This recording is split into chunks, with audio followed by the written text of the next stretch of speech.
ഇന്ന് വരെ നമുക്ക് അടിപൊളിയായിട്ട് കടുമാങ്ങയാണ് ഉണ്ടാക്കുക. അതിനുവേണ്ടി ഞാൻ 1 കിലോ പച്ചമാങ്ങ വാങ്ങിയിട്ടുണ്ട്. അത് നല്ലപോലെ കഴുകി എടുത്ത് വെച്ചിട്ടുണ്ട്. ഇനി നമുക്കിതിൻ്റെ തൊലിയൊക്കെ അങ്ങോട്ട് കളയാതെ നല്ലപോലെ അങ്ങോട്ട് കട്ട് ചെയ്ത് അങ്ങോട്ട് എടുക്കാം. കട്ട് ചെയ്തിട്ട് നമുക്ക് അടിപൊളിയായിട്ട് അങ്ങോട്ട് കടുമാങ്ങ അങ്ങോട്ട് കടുമാങ്ങ കഴിച്ചിട്ട് കുറേ നാളായി. എന്നിട്ട് നമുക്ക് അടിപൊളിയായിട്ട് അങ്ങോട്ട് കടുമാങ്ങ അങ്ങോട്ട് ഇടാം. എന്നിട്ട് മാങ്ങയെല്ലാം നമ്മൾ അടിപൊളിയായിട്ട് തന്നെ കട്ട് ചെയ്തെടുത്തിട്ടുണ്ട്. നല്ല പുളിയുള്ള മാങ്ങയാണ്.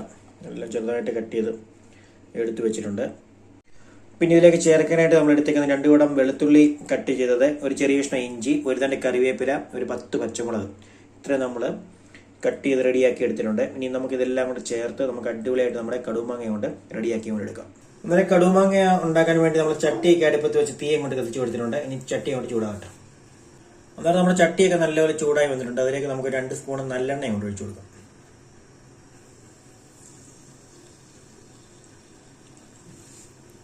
നല്ലെണ്ണയൊക്കെ അങ്ങോട്ട് ചൂടായി വരുമ്പോൾ നമുക്കിതിലേക്ക് 1/2 സ്പൂൺ കടുക് കൊണ്ടിട്ട് പൊട്ടിക്കാം.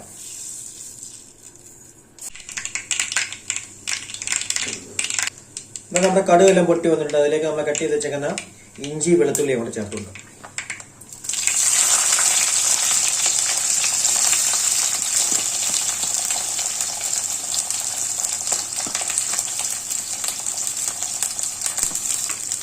ചേർത്ത് കൊടുത്ത് നല്ലപോലെ ഇളക്കി കൊണ്ട് വഴറ്റി കൊടുക്കുക.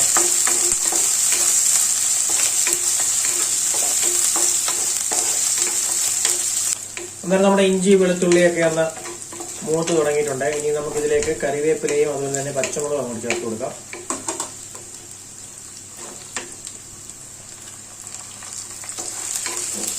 അത് നല്ലപോലെ ഇളക്കിയുണ്ട് വഴറ്റിയുണ്ട്.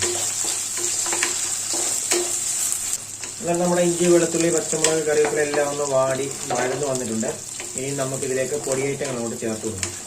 ഒരു 1/4 സ്പൂൺ മഞ്ഞൾപ്പൊടി നല്ല ഇളക്കി കൊണ്ട് കൊടുക്കാം.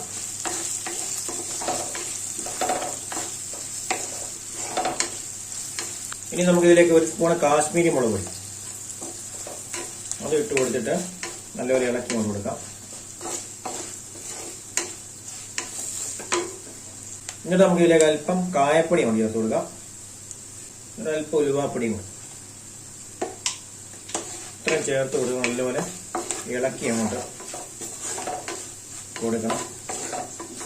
അപ്പോൾ നമ്മുടെ പൊടികളെല്ലാം ഒന്ന് മൂത്ത് വന്നിട്ടുണ്ട്. ഇനി നമുക്കിതിലേക്ക് കട്ട് ചെയ്ത് വെച്ചേക്കാൻ നമ്മുടെ മാങ്ങ അങ്ങോട്ട് ചേർത്ത് കൊടുക്കാം. മാങ്ങ അങ്ങോട്ട് ചേർത്ത് കൊടുത്ത് നല്ലപോലെ ഇളക്കി അങ്ങോട്ട് മിക്സ് ചെയ്യാം.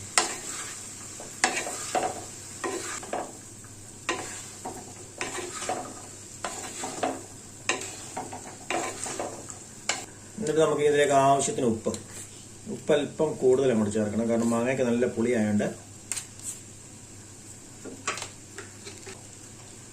ഉപ്പും കൂടെ ചേർത്ത് കൊടുത്തിട്ട് ഇളക്കി അങ്ങോട്ട് മിക്സ് ചെയ്യാം.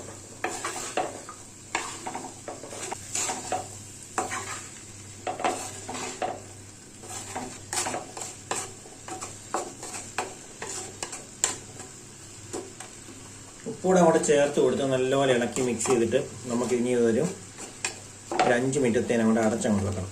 ആവി കയറി മാങ്ങയൊക്കെ ഒന്ന് വാടണം. എന്നാലും നമ്മൾ മാങ്ങയൊക്കെ വെച്ചിട്ട് ഏകദേശം ഒരു 5 മിനിറ്റ് ആയിട്ട് നമുക്ക് ഇനി തുറന്നങ്ങോട്ട് നോക്കാം.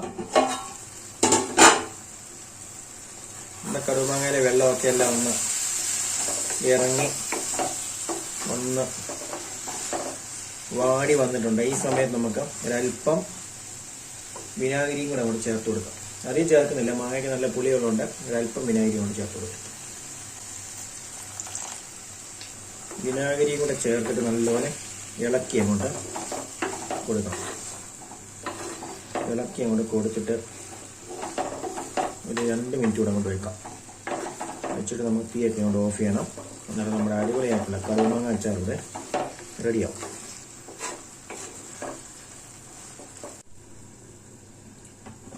നമ്മുടെ അച്ചാറൊക്കെ ഇവിടെ ഏകദേശം നല്ലപോലെ സെറ്റായി വന്നിട്ടുണ്ട്. നല്ലപോലെ ഇളക്കി അങ്ങോട്ട് കൊടുത്ത് ഉപ്പൊക്കെ ഒന്ന് ചെക്ക് ചെയ്ത് നോക്കണം.